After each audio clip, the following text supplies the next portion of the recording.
Profe, creo que es el 4 de Rodin. En Rodán 04. Ajá. Ok. Ya ni me acuerdo. ¿Alguien sabe más o menos por dónde está? ¿Y las dos sesiones son ahí? ¿O cambia respecto al día?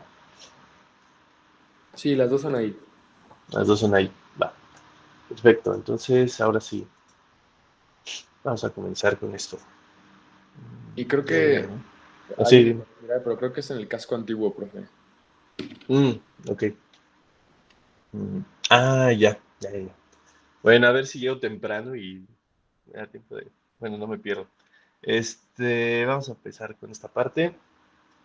Nada más vamos a repasar qué hicimos la clase pasada y después de ese pequeño repaso, pues nos vamos directamente a encontrar la última fórmula que nos toca y después de eso vemos tema nuevo después de, y ya después de ver ley de Gauss ya se pueden ir tranquilamente, ¿vale? Entonces déjenme pasar por acá y ahí está. Bueno, ¿qué hicimos la sesión pasada? Pues después de hacer nuestro ejercicio de carga puntual, eh, a partir de la carga puntual, que tenemos la ley de Gauss, que es justo la fórmula que está por acá, nada más ahí considerando a la carga como una diferencial, y por ende al campo que aporta esa diferencial de carga también lo vamos a considerar una diferencial de campo, por lo tanto había que integrar. Hicimos dos ejercicios, el primero de ellos es segmento de línea, ese pedacito que ven ahí en azul, que está cargado, se supone positivamente. Eh, y recuerden, para calcular un campo, necesitamos un punto de interés. En este caso, el punto de interés estaba ubicado en el punto A, que convenientemente estaba en el origen. ¿Y qué más? Bueno, ahí lo importante aquí fue empezar con quién era diferencial de Q.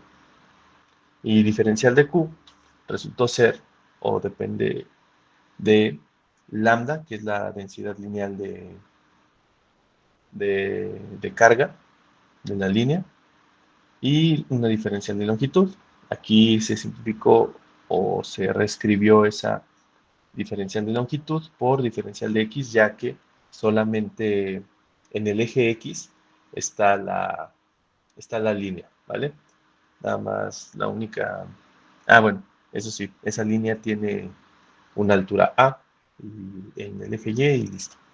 No, no genera un mayor problema. Y a es constante. Entonces eso simplificó mucho el análisis, aunque de por sí tenía algo complicado. Sobre todo, está larga la fórmula, ¿no? Es esta a la que llegamos. Y pues nada, esa es la fórmula que a ustedes les tocaría utilizar en dado caso de que se les pregunte por un segmento de línea cargada, ¿va? Van a ver que vamos a trabajar con otras líneas, otro tipo de líneas, y que esas, eh, digamos que sí tienen mayor presencia en las evaluaciones. Pero bueno, esas las veremos después de la clase de hoy, que vemos ley de Gauss, ¿va? Bueno, ¿qué más vemos aquí? Un campo eléctrico debido a un anillo circular cargado. Recordad que el anillo estaba en el plano XY, que si se lo imaginan es como que estuviese en el piso. Aquí lo interesante era la simetría. ¿Por qué? ¿Y en qué caso solamente aplica la simetría? Pues en el caso en el que el punto de interés, que en este caso es el punto A, que es el que tenemos por acá, esté justamente alineado aquí al centro del anillo. Porque si no, esa simetría no se puede dar, ¿va? Y vimos que todas las componentes de en X y en Y se anulaban y solamente quedaba vivo la componente en Z. Lo curioso aquí fue ver el vector unitario, que era el coseno de teta, el ángulo que se forma por acá.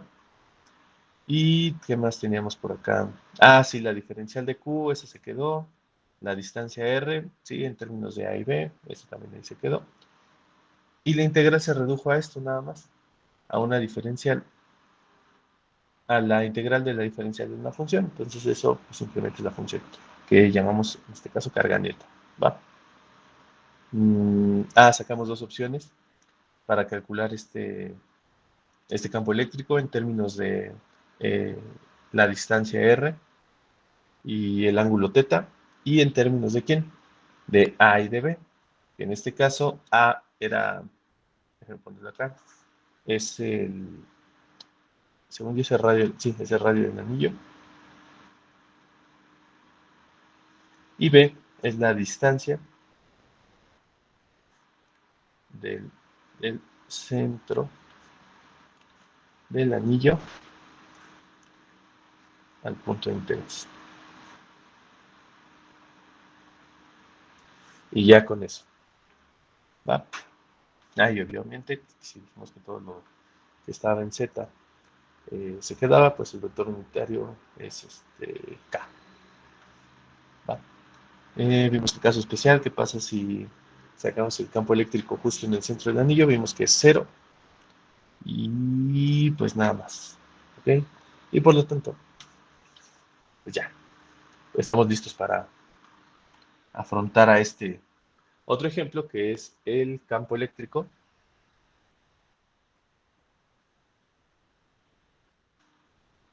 debido a una superficie circular cargada, ¿va? ¿Y qué tenemos aquí? Pues justo lo que dice ahí, ¿no? Una superficie circular cargada. Ahora, en este caso, la superficie está ubicada en el plano XZ, es decir, está como si estuviese montada a la izquierda en la pared. De nuevo, el punto de interés está ubicado ¿dónde? Está ubicado aquí sobre el eje Y, pero no, eso no es lo importante está aquí, que está alineado de nuevo respecto a quién, respecto al centro de la superficie, ¿va? Y recuerden, nuestro objetivo es que calcular el campo eléctrico en A. Tenemos aquí la componente diferencial de campo eléctrico, la distancia del centro del anillo al punto de interés se sigue llamando B, y tenemos esto, la densidad superficial de carga. Vamos a poner aquí densidad superficial de carga, y recordar que esto se mide en coulomb sobre metro cuadrado.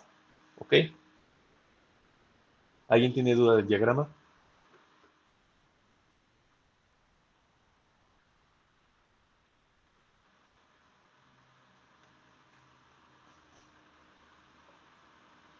¿No? ¿Todo bien? Perfecto. Bueno, ahorita continuamos. Entonces dejo que lo... Sí. Además, la superficie circular tiene un radio R0. Va.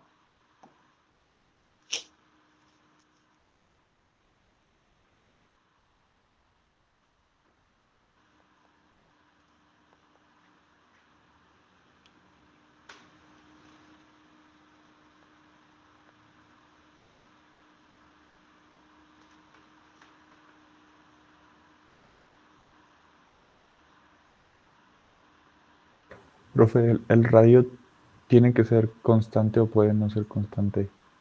El radio es constante aquí. ¿Mande? No, no le entendí. No, que sí es constante el radio. Ah, ok. Sí, ¿no? ¿Qué más es constante? La densidad de carga también es constante. ¿Va?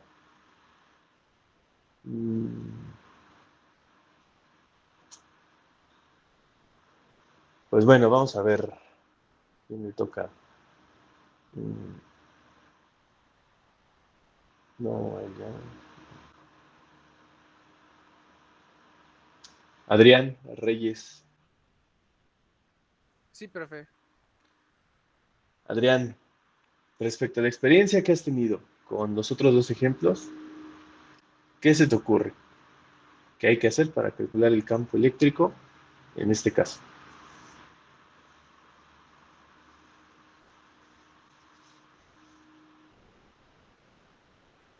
Primero, pues sacar como el radio bien, ¿no? O sea, Sacar el radio bien.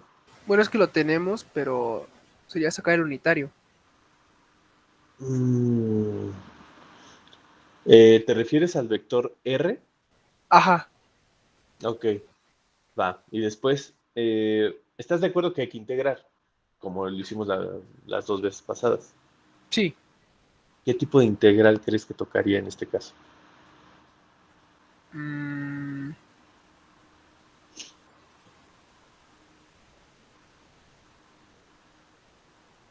ah, este.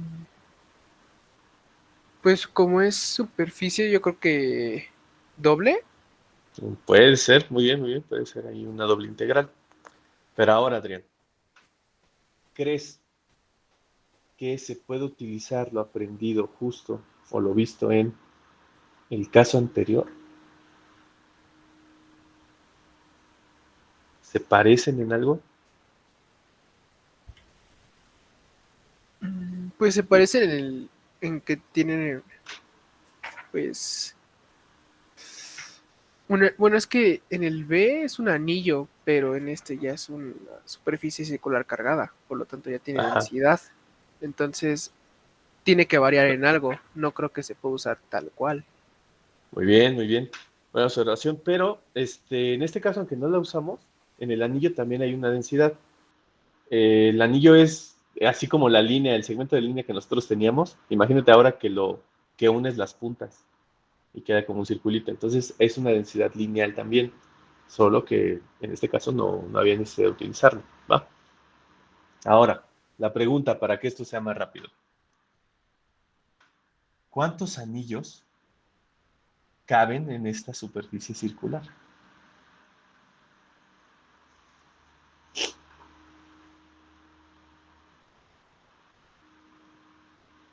Pues creo que en este caso sea como N anillos, ¿no?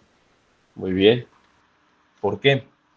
Porque empezaríamos con el anillo, digamos, infinitesimal o diferencial, el anillo que vale o que tiene un radio de R0, bueno, igual a 0, y después ahí vamos acumulando anillos.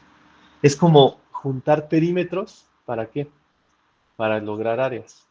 Es decir, integrar perímetros, que te da áreas, integrar áreas, que te da? Te da volúmenes. Entonces, en este caso vamos a hacer más o menos lo mismo.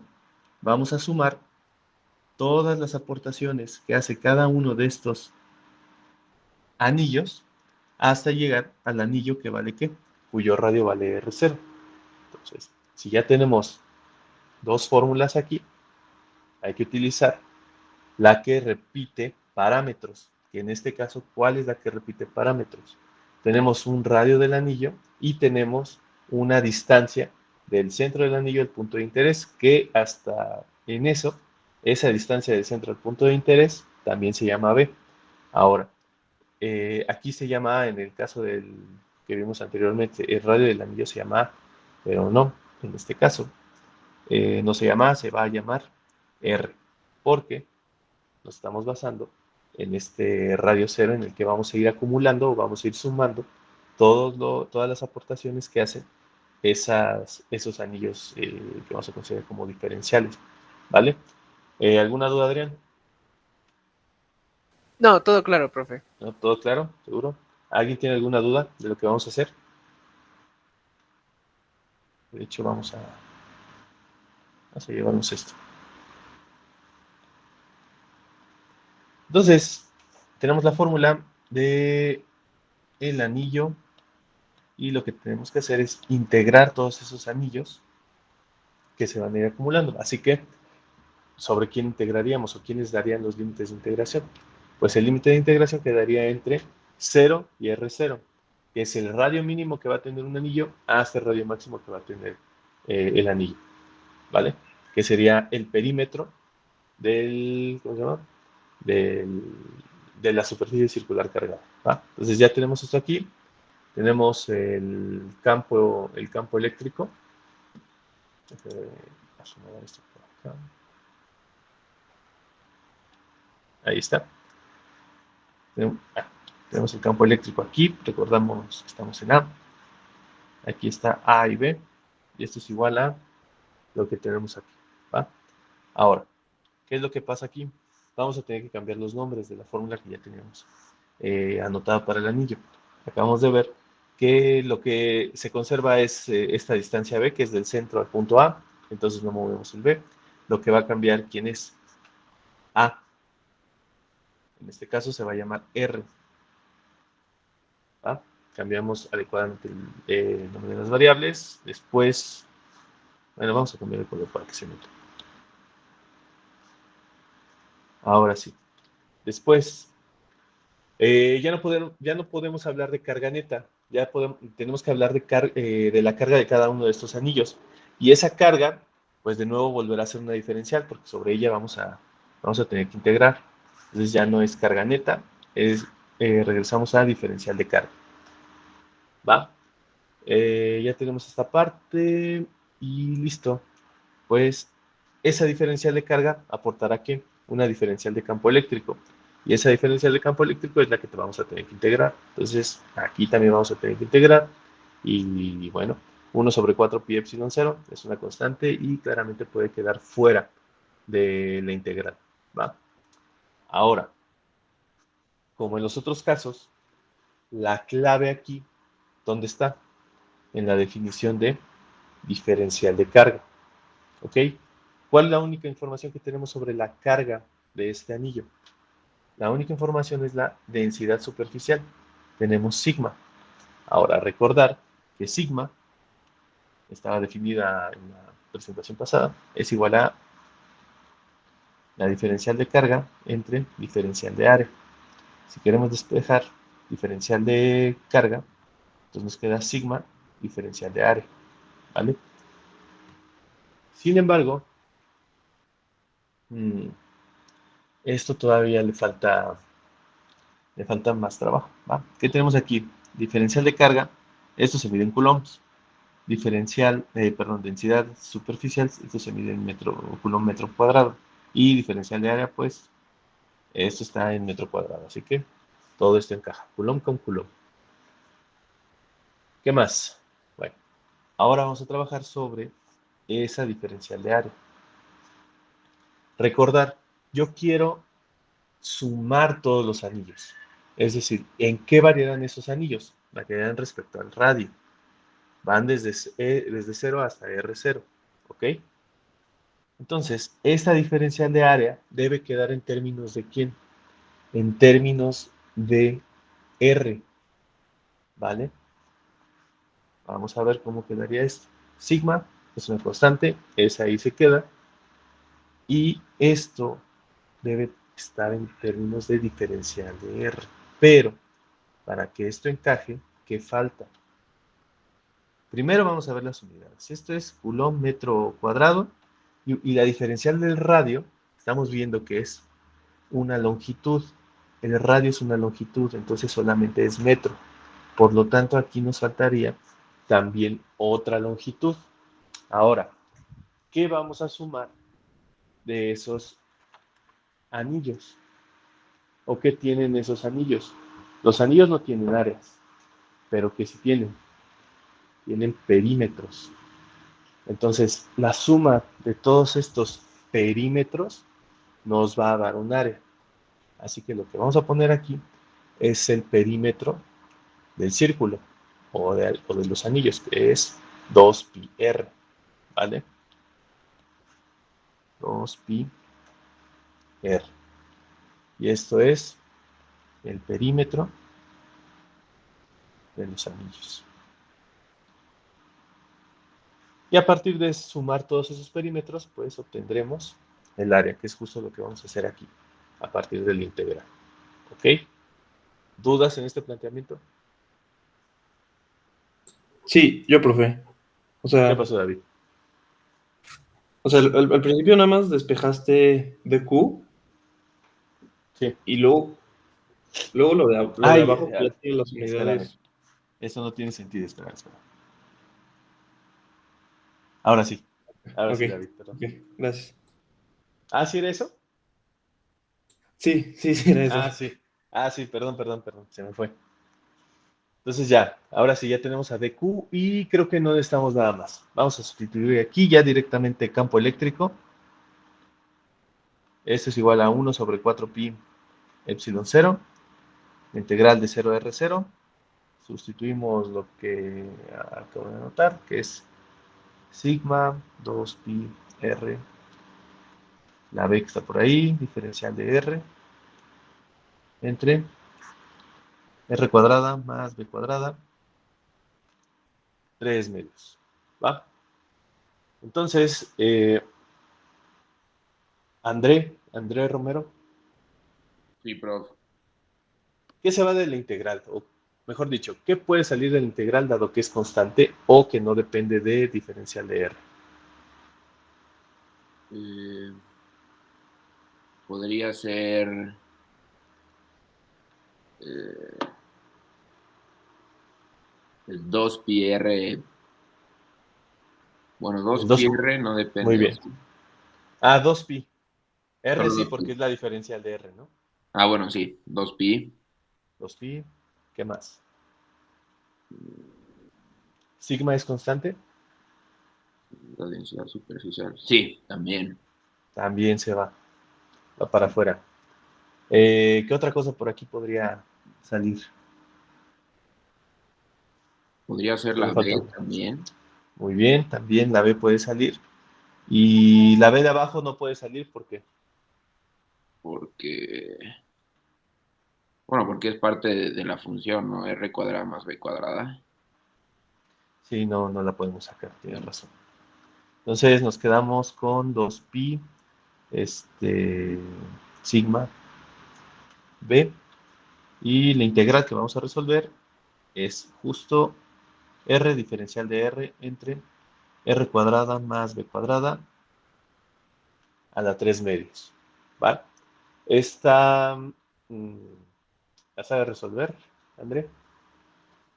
De hecho, se parece a una que ya hicimos en el primer ejercicio. En el primer ejercicio. Sí, creo que es esta. No, sí, es la misma estructura, ¿no? Con sustitución, ¿no? Exacto. Ok. Déjame copiar la fórmula nada más para que quede claro. Entonces es esto, nada más que... no, cortar no.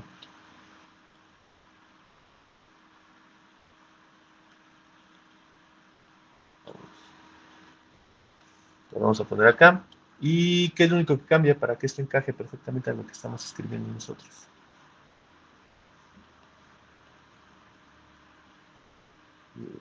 Nuestra U sería R cuadrada más B cuadrada. Ujú. Nuestra ¿Y qué N se más? queda igual. Bueno, no, nuestra N ahora es positiva. ¿Seguro que es Ah, no, positiva? no, no, no, porque sube, no olvídalo. ¿Y qué más? Diferencial de U. No, pues ya, así. Pues ya sí, ¿verdad? Sí. ¿Qué es lo único que nos faltaría? Sería completar la integral. Es decir, este 2 lo podemos pasar para acá, o si lo quieren ver de la siguiente forma, completamos aquí la integral, dividimos entre 2 y esto se va. ¿Estás de acuerdo? Sí. Listo. Entonces, ¿cómo nos quedaría este campo eléctrico? Campo eléctrico en A. Bueno, de hecho ya. Gracias, André. No, Sobre ¿de qué, 4 profe? pi epsilon 0. Nos quedamos con pi sigma B. Después hacemos bueno, no, ya no. Ya podemos directamente al resultado. El resultado sería, de hecho, vamos a quitar ya esto. Este pi con este pi también se van. Y solamente me queda lo siguiente. Menos, no, ya puedo poner el resultado. Menos sigma b entre 2 epsilon 0, 1 sobre r cuadrada más b cuadrada a la 1 medio, y todo esto evaluado en R0. Y esto es igual a sigma 2 epsilon 0, 1 menos b entre R0 al cuadrado más b cuadrado. Y todo esto a la 1,5. Y como pueden observar, este vector, ¿dónde estaría definido? Solamente tendría componente en J. Newton sobre Coulomb. ¿Ok? ¿Alguien tiene dudas del resultado?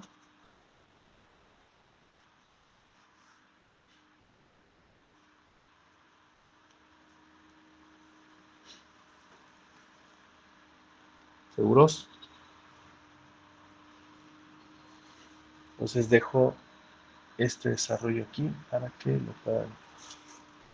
lo puedan copiar.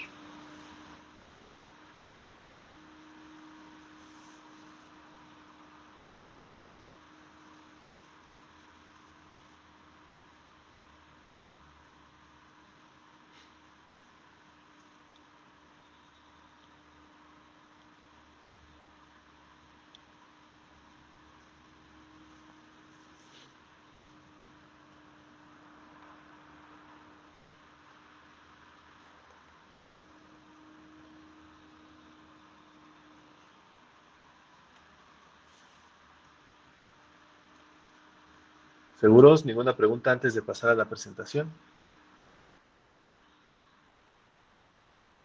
Profe, ¿me podría poner como el problema completo? O sea, con el diagrama incluso también. Gracias. Ahí que se vea. Sí, Ahí gracias. está, ¿no? Voy. Sí. Listo, muchas gracias. Va. Bueno, vamos a... Profe, Sí, ¿qué pasó? ¿puede explicar otra vez en dónde estaba? O sea, en B, es que no logro entender, o sea, sí logro entender que va de 0 a R0, pero Ajá. lo de B no capté. O sea, ¿qué significa B? Ajá, AB es la distancia que hay desde el centro del anillo al punto de interés A. Entonces nos conviene, de nuevo, que esto suceda porque quiere decir que habrá simetría y que cada uno de estos anillos, las componentes que generen en este caso sería Z y en X, se van a anular. Por eso queda viva la componente que está en J, en el eje Y. Y recordar que ese parámetro B también se repite en el caso del anillo y de nuevo el punto de interés está alineado aquí, al centro en este caso el anillo y aquí sería al centro de la superficie cargada. No sé si a eso te referías o justo en la integral, ¿qué pasa con B? no, sí, a eso, gracias, profe. Ah, ok. Que también era constante, ¿no? Igual que sigma y pues ya, nada más. Por eso podían salir del integral. ¿Alguien más tiene dudas? ¿No? Bueno, pues entonces ahora sí. Nos vamos aquí a la presentación de flujo eléctrico y ley de Gauss. Bueno, a partir de estas definiciones nosotros vamos a poder calcular campos eléctricos utilizando superficies. De hecho les voy a llamar superficies imaginarias porque son un apoyo nada más para obtener las fórmulas que queremos. Pero bueno, eso ya lo veremos en la siguiente clase. Haremos este ejercicio sobre esto también. Y pues prácticamente la mayoría de las fórmulas que encontremos a partir de ley de Gauss son las que vamos a utilizar en la práctica. Así que esto es muy útil, al menos para nosotros, al menos en este primer parcial. ¿Va? Entonces, flujo eléctrico y ley de Gauss. ¿De qué se trata esto? El flujo eléctrico. Bueno, hablando solamente de flujo, sin ponerle ahí el apellido eléctrico, el flujo está compuesto ¿de qué? De un elemento de superficie diferencial de área, es decir, apenas es un pedacito de una superficie, digamos, más grande. Esto es una diferencial de área nada más. Y un campo vectorial. En este caso vamos a seguir utilizando el campo vectorial eléctrico, ¿va? Entonces, este campo vectorial puede atravesar esa diferencial de área, ese pedacito de área, ¿va? ¿Y el flujo qué te quiere decir? ¿O de qué habla? De cuánto de ese campo eléctrico está pasando a través de una área en particular. Entonces, como esto apenas es un pedacito de área, hay que sumar todo el flujo o todo el campo que está pasando a través del área completa. Entonces, para saber cuánto o qué tanto flujo está pasando por esa área completa, pues, ¿qué hay que hacer? Hay que integrar. El flujo está definido así. El campo vectorial, producto punto con la diferencial de área. Entonces, para evaluar el flujo a través de una superficie finita, porque sí, porque ni modo que una superficie infinita, entonces el flujo sería infinito, ¿no? Porque entre más grande, más campo, todo eso, y pues no tendría sentido. Entonces, una de las definiciones o condiciones para poder calcular esto es que esa superficie sea finita, ¿va? Para calcularlo, pues como es una superficie, necesitamos una doble integral. Y integramos acá, y es por eso que obtenemos esta definición. Integral de una diferencial, pues nos da la misma función, ¿va? Ahora, para el caso eléctrico, necesitamos otra condición, que la superficie sea cerrada. Entonces, ya no podemos hablar de, digamos, una superficie ahí cuadrada y que esté ahí. No, necesitamos superficies cerradas. ¿Cómo serían las superficies cerradas? Bueno, podemos pensar en el caso más común, que es una esfera hueca. Esa sería una superficie cerrada. Podemos hablar de, pues hasta de un cilindro. Eso también sería una superficie cerrada. Todos estos deben estar huecos. Y hasta de un prisma, lo que ustedes quieran. ¿Va? Es que cierra, ¿ok? Si no, no aplica. Entonces, para superficies cerradas, la dirección del vector diferencial de área es perpendicular siempre a la superficie con una carga neta Qn, y el flujo es el siguiente. Vean cómo cambia la integral. Ahora estamos utilizando integrales cerradas, ¿ok? Y resulta que esto es igual a ¿qué? A carga neta entre epsilon cero. Entonces, el flujo eléctrico es igual a esta fórmula, carga neta entre epsilon cero, ¿ok? Donde carga neta, ¿quién es? Ahorita vamos a ver, nada más aquí déjenme poner que esto es una integral cerrada. Bueno, pero pregunta, ¿esas sí las vieron en cálculo integral? ¿O es la primera vez que ven en esa notación? Yo no las vi. Tú no las viste, Diego. Entonces supongo que nadie más las vio. Bueno, a ver qué diferencia puede haber. La parametrización. Sí, bueno, rápido. En una integral normal, ¿qué pasaría si ustedes quieren calcular? Vamos a ponerle aquí. Esta es una función seno de x, aquí. Y si ustedes usan una integral normal del seno de x y la definen entre 0 y 2pi, que es el periodo de esta función trigonométrica, que es 0 a 2pi, ¿qué pasa? A grandes rasgos, de 0 a pi, ustedes van a tener esta, vamos a poner aquí, área bajo la curva. Y quieren obtener el área bajo la curva de esta función. Bueno, entonces, tienen esta área que va a salir positiva.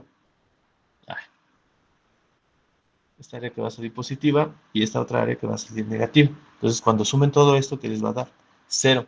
Pero esto no es precisamente correcto, ¿no? Porque no es el área bajo la curva.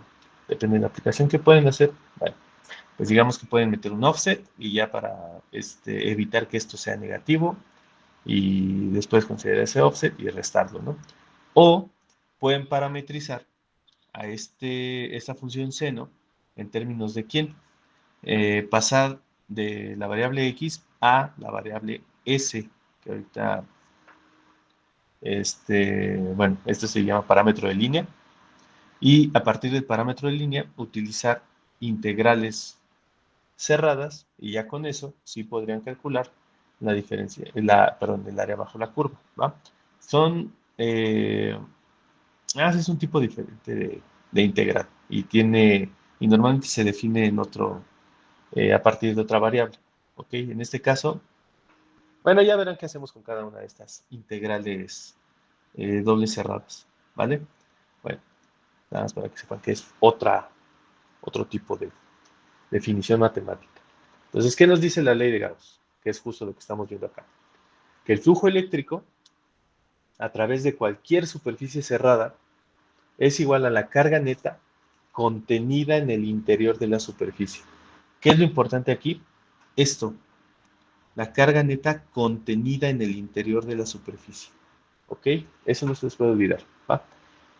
Entre la permitividad del vacío, que es justo lo que estamos marcando acá. Y ya, esa es la ley de Coulomb, la ley de Gauss. Flujo eléctrico igual a carga neta entre epsilon cero. Y esta ley es consecuencia de la ley de Coulomb y la definición de campo eléctrico. ¿Vale? Ahora, sé que la fórmula parece un poquito mágica. Es por eso que necesitamos deducir o ver de dónde sale esa ley de Gauss. Profe, ¿le puedo regresar rapidísimo? Sí.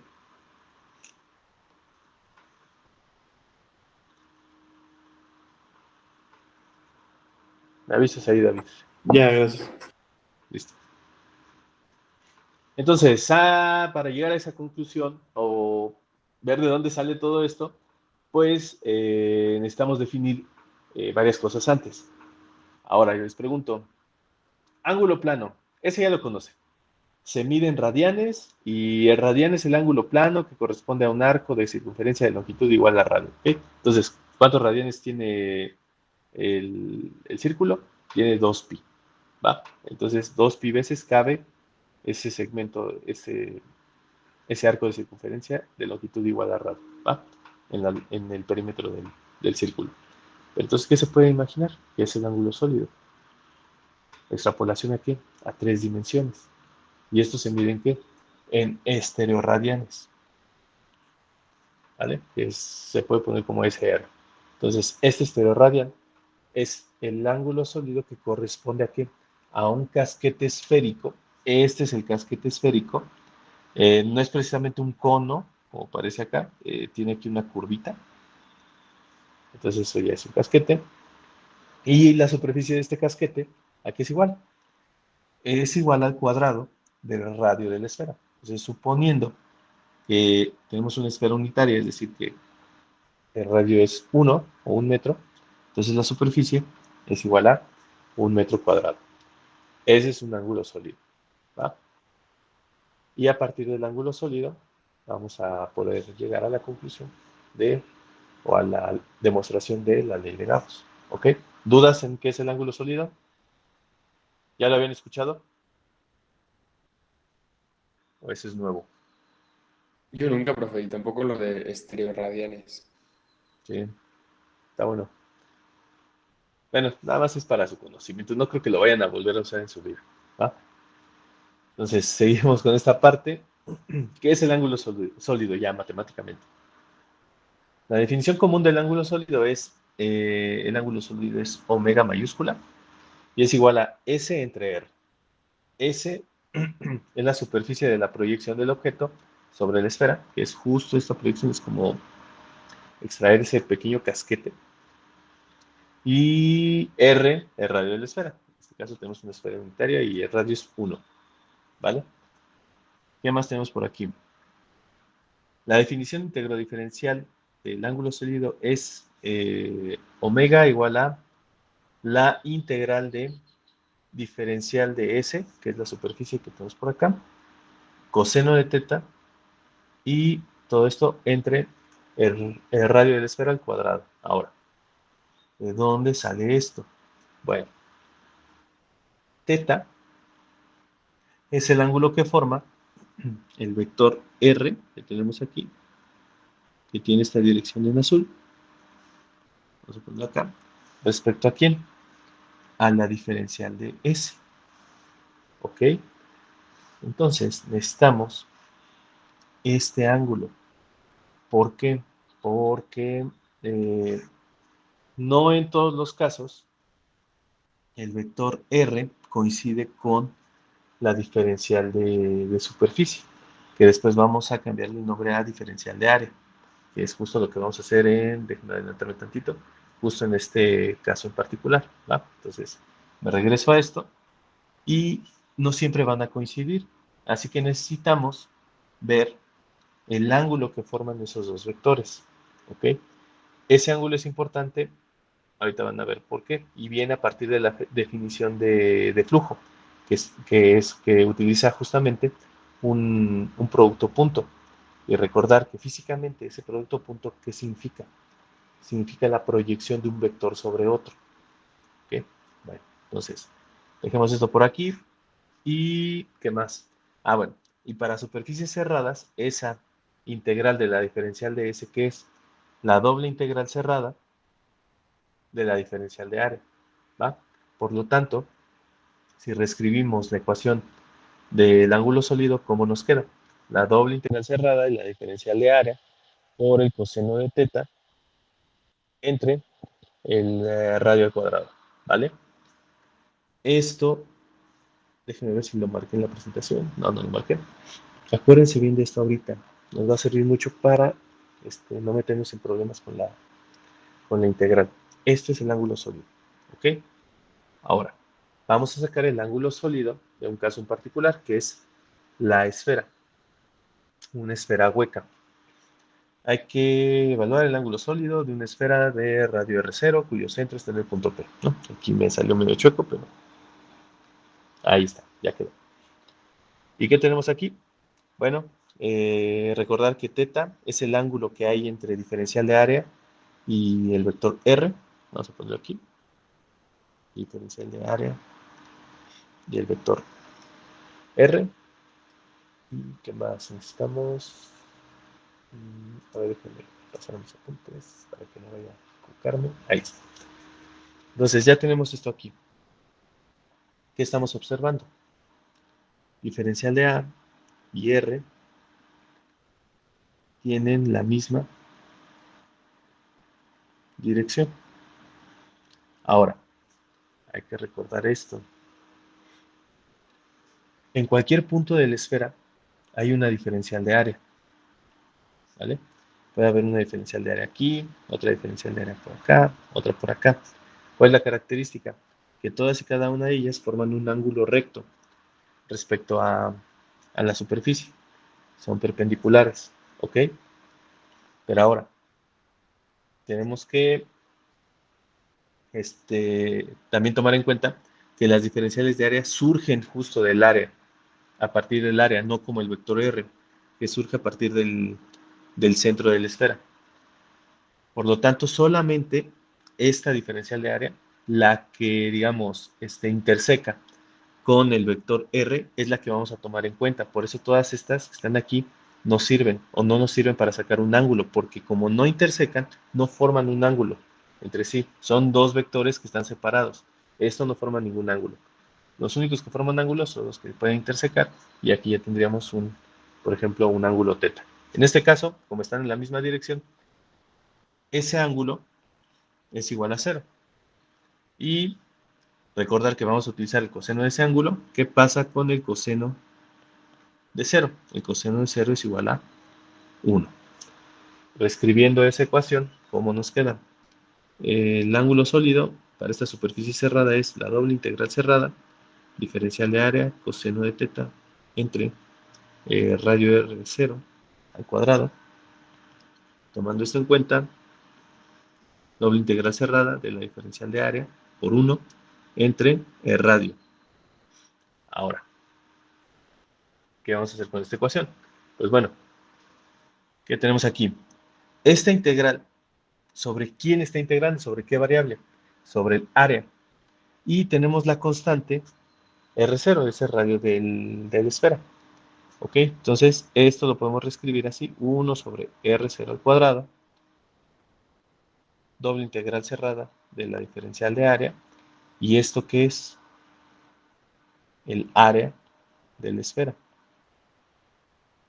Ahora, sé que eso nos lo enseñaron en primaria o secundaria, pero no es la fórmula. No, bueno, digamos, no nos lo sabemos de memoria.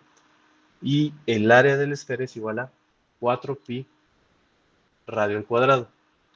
Esta área sí la vamos a seguir utilizando, porque vamos a seguir usando esferas, vamos a calcular ¿cómo se llama? El campo eléctrico de una esfera. ¿Y qué más vamos a hacer? Vamos a utilizar a superficies diferentes. Vamos a usar cilindros, vamos a usar en otros casos de esfera, todo esto. Entonces, esto del área de la esfera sí lo vamos a volver a retomar. Entonces, 1 sobre R0 al cuadrado, el radio de la esfera es 4pi, perdón, el área de la esfera hueca es 4pi radio al cuadrado. ¿Y qué es lo que pasa? R0 al cuadrado con R0 al cuadrado se va. Y por lo tanto, el ángulo sólido de la esfera es igual a ¿quién? A 4pi. ¿Y qué? Son estereoradianes. Entonces, aquí está. ¿Vale? Está sencillo, ¿no? Y pues creo que sí tiene sentido, ¿no? Si el ángulo plano de un círculo es 2pi, o todo lo que llega acá, si nosotros extrapolamos a otra dimensión, que sería o ponerlo por aquí, otro por acá, sería como sumarle otro 2pi, y creo que hace sentido este asunto de el 4pi en el caso específico de la esfera. ¿Vale? ¿Dudas hasta acá de este ángulo sólido y cómo se obtuvo?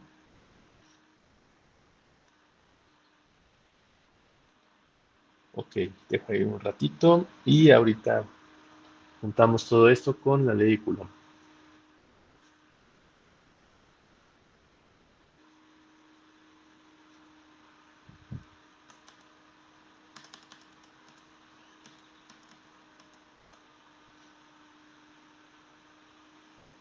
Perfecto, vámonos para acá.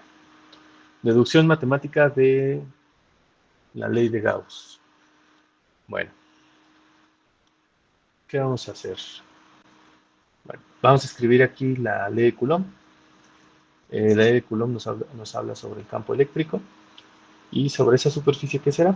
Campo eléctrico es igual a 1 sobre 4pi epsilon 0, carga, entre distancia al cuadrado por el vector unitario. ¿Ok? Esto estábamos suponiendo que estamos utilizando una carga puntual. ¿Qué más? Ahora toca evaluar el flujo. Esta es la fórmula del flujo eléctrico. La doble integral cerrada del producto punto entre el campo eléctrico y la diferencial de área. Y para simplificar el análisis, pues, ¿qué vamos a hacer? ¿Qué nos conviene hacer? Pues en lugar de hacer integrales de cantidades vectoriales, lo mejor sería utilizar magnitudes solamente, es decir, esta parte de la ecuación nada más. Pero eso lo podemos hacer siempre y cuando que, bueno, hay que recordar lo que les comenté hace poquito. ¿Qué significa el producto punto? El producto punto es una proyección de vectores. Entonces, cuando ustedes ven esto, por ejemplo, campo eléctrico, producto punto con diferencial de área, lo que quiere decir es lo siguiente. Aquí tenemos, vamos a imaginar, vector campo eléctrico. Y aquí podemos imaginar vector diferencial de área. Lo que quiere decir esto, este producto punto, es que nosotros vamos a proyectar esto. Vamos a proyectar el vector campo eléctrico sobre el vector diferencial de área. Entonces, esto que está en naranjita es el producto punto. Y es un escalar. ¿Va? Ahora, ¿cómo podemos obtener el valor de este escalar? Pues sería con la magnitud de estas dos cantidades vectoriales, campo eléctrico por diferencial de área, por, ¿cómo sacaríamos esta proyección? Estamos hablando del triángulo. El coseno del ángulo teta, y el ángulo teta es el ángulo que forman el campo eléctrico y la diferencial de área. Entonces es por eso que podemos utilizar esta definición basada en magnitudes y no trabajar con cantidades vectoriales. ¿Ok? ¿Alguna duda de este asunto de la proyección?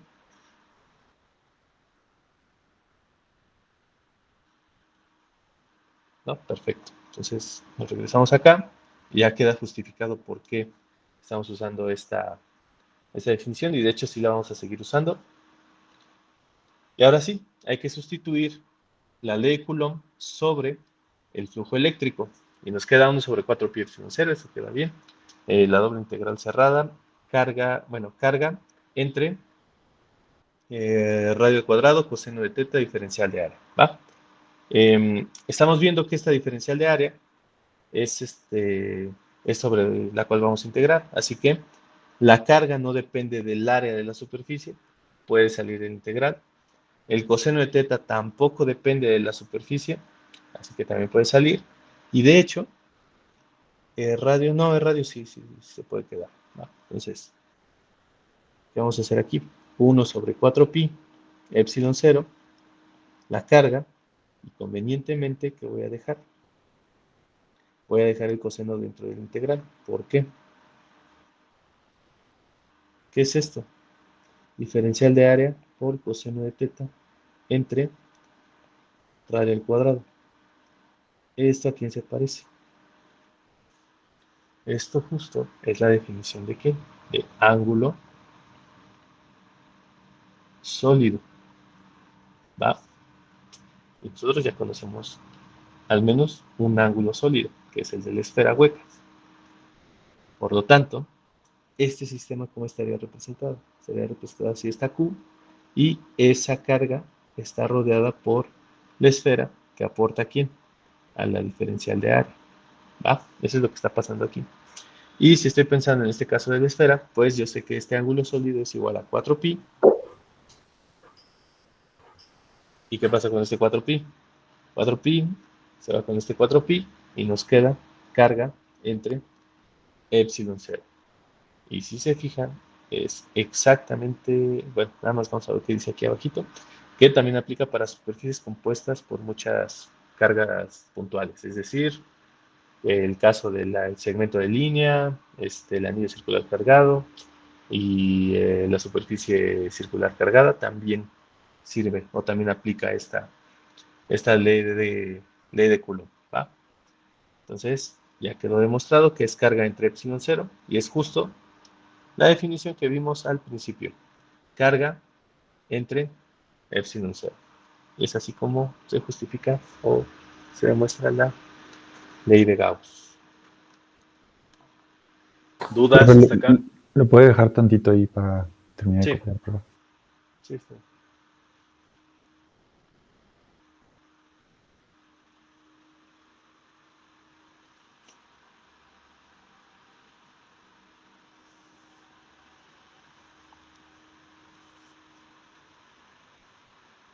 Entonces, ¿cómo vamos a trabajar con esto?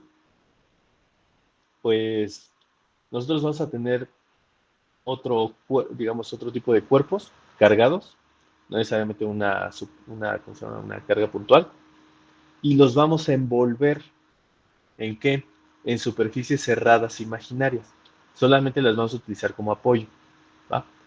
Entonces, una vez que propongamos esa superficie cerrada, basada obviamente en algo, no nada más así arbitraria, tiene que estar basada en algo, obtendremos las fórmulas de campo eléctrico para esos cuerpos en particular. De hecho, el primer cuerpo que vamos a utilizar o del cual vamos a calcular el campo eléctrico, ¿cuál será? Pues de hecho, una esfera cargada, una esfera hueca cargada, ¿ok? Entonces, si no tienen dudas, pues hasta aquí lo dejamos y nos vemos el martes. Ya, en Profe, Roma. nada más tengo una duda rapidísima. ¿Para qué había dicho que servía esta fórmula? ¿Para qué casos? Esta fórmula de ley de Gauss, Ajá. pues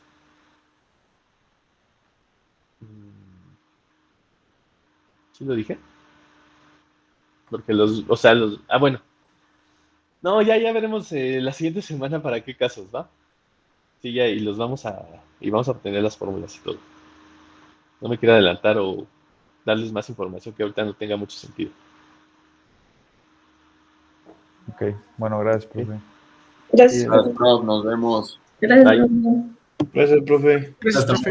Profe. hasta luego.